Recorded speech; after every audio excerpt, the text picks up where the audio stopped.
Taviti, besides the Ukrainian chaviti, may correspond to the Czech verb tavit and the Slovak tavit, to melt down. But in this case, it would mean that this name might not be Syrian, because the name of the river Tanais comes from the Ukrainian verb tanuti, to melt, and it's unique relative to its semantic analogues in the rest of the Slavic languages.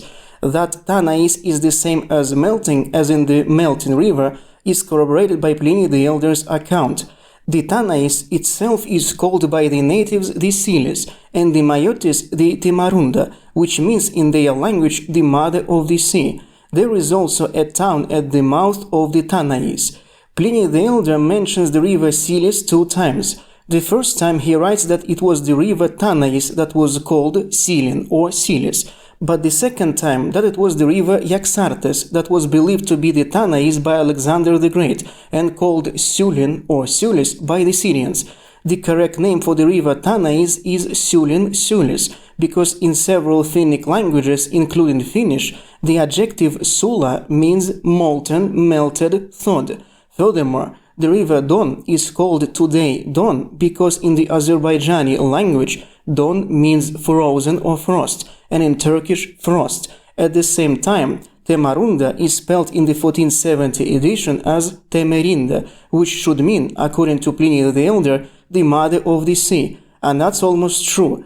Into the Finnish language, mother of the seas is translated as Aite Merien. In Estonian, Finnish, and Proto-Finnic, the word meri means sea. Its genitive plural in Estonian is merede, in Finnish, merten or merien, in Proto-Finnic, merden or meriden. The mother of the seas can be translated into Proto-Finnic as Aite Meriden, Temerinda, but the language in which these names were spoken is closer to Finnish than Estonian.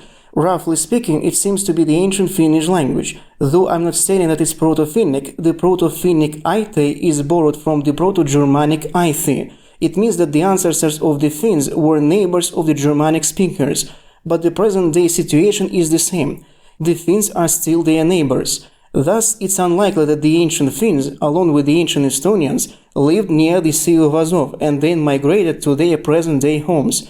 They are most likely to be autochthonous. The Finns were the neighbors of the Germanic speakers in the past, and they remain them today.